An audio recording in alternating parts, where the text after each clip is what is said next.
Hey guys, so earlier today I went and saw The Commuter, the new Liam Neeson action movie. I've mentioned this more than a few times over the last few years. It's like kind of a tradition that I go see anytime there's a new Liam Neeson action movie. I go fucking see it.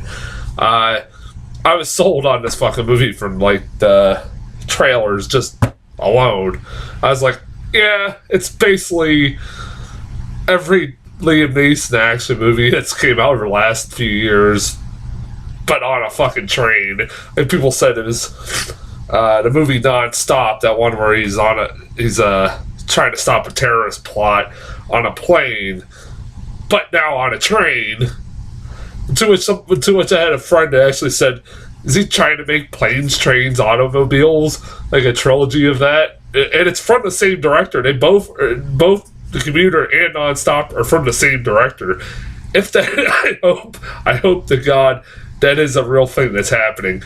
That we're gonna get the next one is gonna be on an automobile. Please make that happen. But yeah, I was looking forward to this. It looked fun.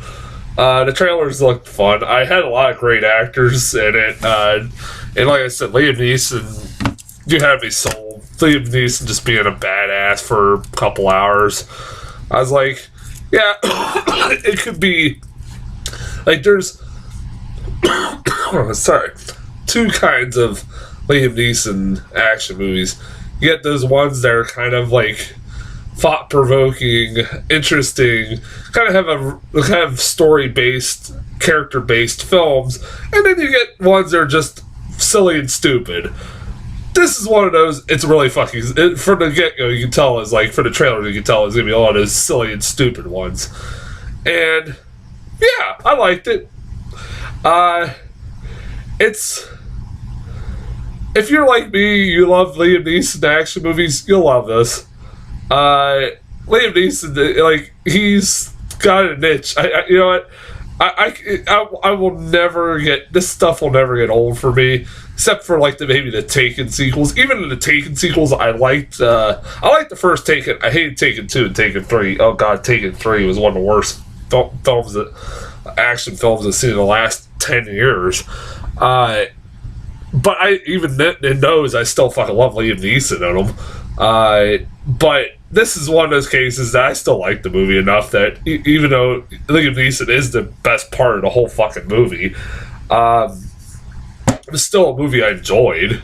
It's stupid. It's a stupid movie. It's one of those, don't think too much about it while watching it, because you'll be sitting there like, this is pretty fucking, like, this makes no sense. This makes it. If you can, it's one of those movies. If you want to nitpick the shit this movie, you could. But what's the point? I like this movie. Liam Neeson's great. Like Liam Neeson's no shock. Like he can do a role like this in his fucking sleep at this point. I think he's great. He's just because he's basically plays what you don't see in the trailers, because I got this trailer 5 million times, and like almost every week I got a trailer for this and the Post I got like non-stop for the last few months trailers for. And Liam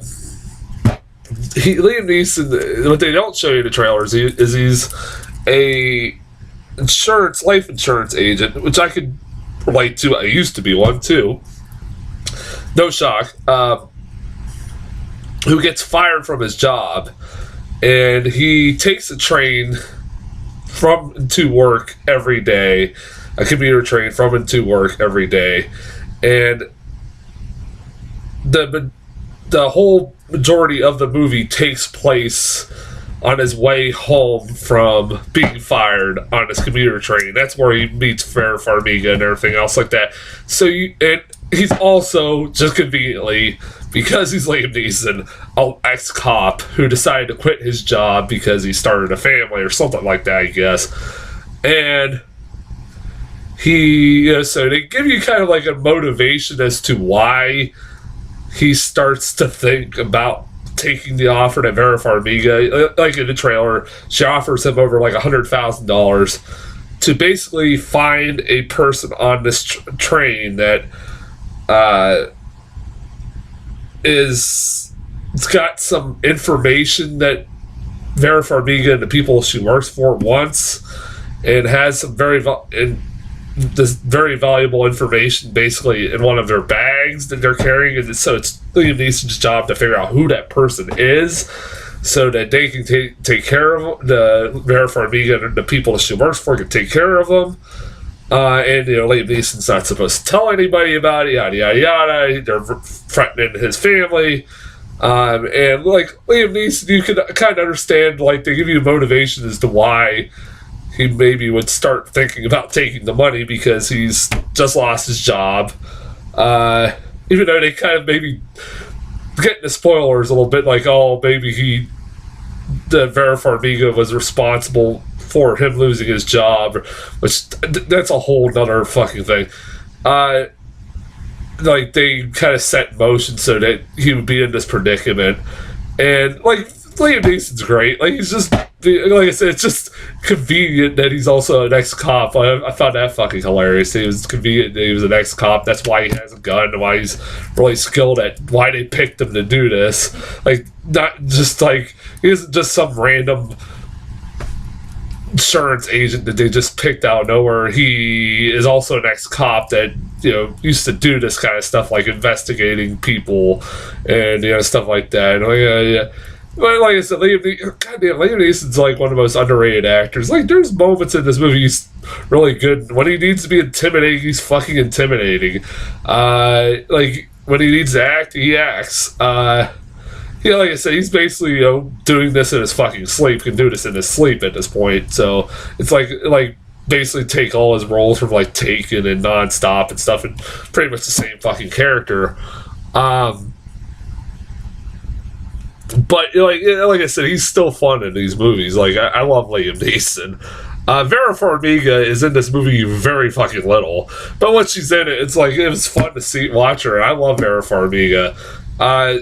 Like, I thought they could have gone with like one of my favorite Vera Farmiga is like when Vera Farmiga is one of my favorite actresses is when she's playing crazy, and she isn't given enough time.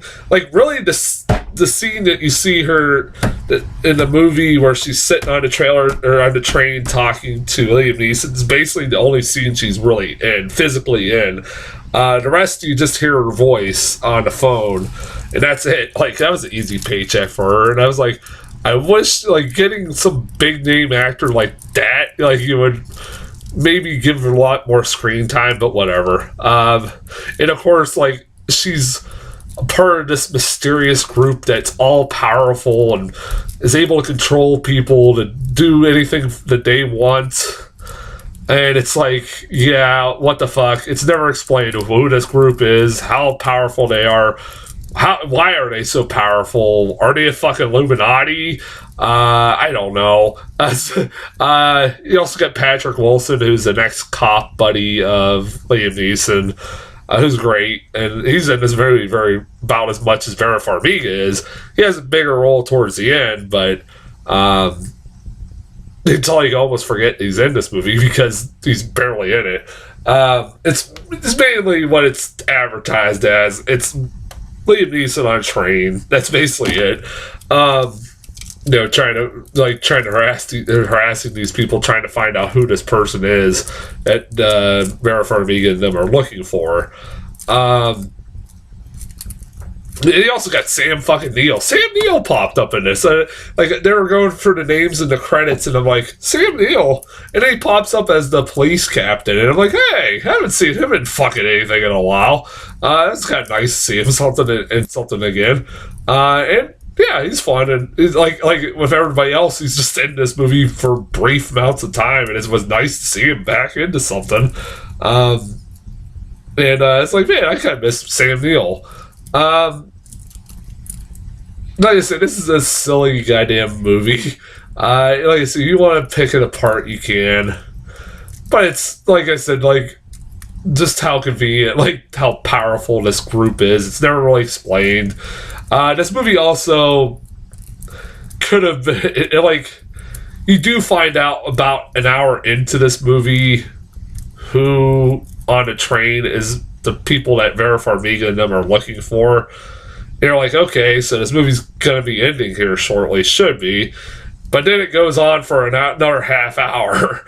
And it's like, yeah, this movie kind of dragged a little longer than it needed to be.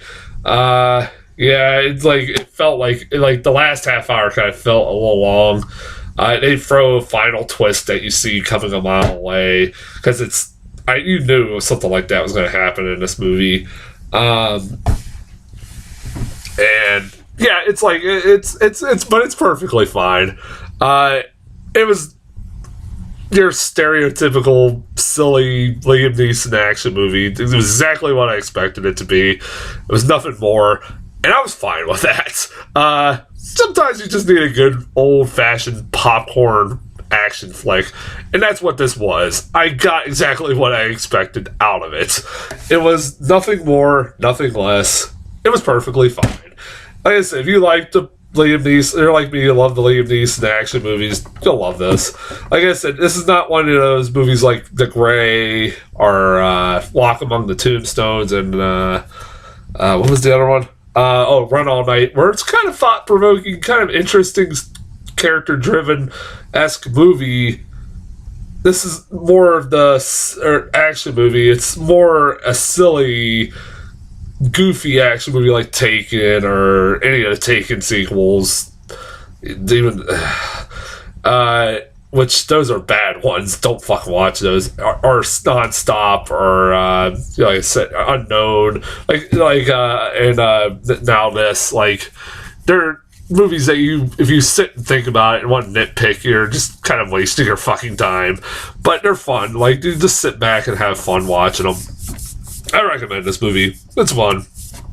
Like I said, you should know what you're getting into with this trailer. If you think, like I said, when you see the trailer for this movie, you should know what you're getting into. As far as trailers go, Acrimony. What the hell is this? Is it that right there? Right? Yeah, Acrimony, yeah. It's a Tyler Perry movie, so skip. Already, just skip. It's got Taraji P. He fucking got Taraji P. Henson dragged into this fucking movie. Why? It's like, does he have like information to blackmail fucking Taraji P. Henson, who's like on her way to becoming a big name actress, and then she just does a fucking Tyler Perry movie, which is about her. She's a wife whose husband is basically having a second wife behind her back, and she's finding out, she's starting to go fucking crazy.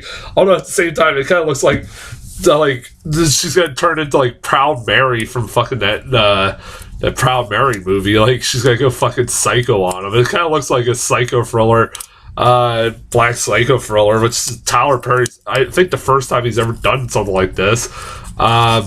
But at the same time, it's fucking Tyler Perry. As much as I'm like, yeah, I was like, I saw his production logo pop up, and I'm like, oh, okay, maybe he just produced this. No, he directed it and wrote it, so I have no hope in this. Yeah, why the fuck did he get Taraji P. Henson? I'm still trying to figure out how he got her involved in this. He must have had something to blackmail or something. I don't know. Red Sparrow. This is the first full trailer I got for this. It's a movie about, like, it's from the guy who made the last few Hunger Game movies. It's kind of like a mixture of Salt and like Atomic Blonde, where it's, like I said with the teaser, I said that in the teaser too, and it's kind of, I was pretty much right in that. It's Jennifer Lawrence, not Jennifer Hudson. Jennifer Lawrence is a Russian operative that is charged of, is on these secret missions to seduce men and basically kill them. That's why he got out of it. And like these very powerful men and everything else. And looks interesting. It's got Joel Edgerton in it. Yeah, it looked interesting. It didn't look boring. It looked interesting. Maybe it'll be good. That's all I got about that. And then Mortal Engines. This was a weird trailer because I had no idea what the fuck this was, and I had to like look it up. It's a trailer that starts off like it just throws you right into an action scene with no fucking warning. It's like this girl's on this fucking big ass moving engine or something like that, and this big giant city engine or this big giant motorized version of London's coming after them to fucking take them over or something like that. I don't know. It's very fucking weird. I was like, what the? Like, it ended like no explanation of what the fuck was going on. It just says Mortal Instruments and like, or Mortal Engines. I'm like, the hell was that? I had to look it up. It was like something about like a Mad Max. It's supposed to be based off a book where Mad Max world where like all cities in America are like or in the world are like mobile like versions of themselves or something like that. I don't know, taking over smaller cities, and it looks it's like well, it's being produced by Peter Jackson or something like that, which is like, that's nice, but it's not directed by him. I don't know. I have nothing really to say about it because I have no idea what the fuck that was, because they were just throws it at you like you're supposed to know what the hell this is. So that's as far as that goes. I'll be back in the next few days with a review also for the post sometime in, like I said, the next few days. And then this week we're getting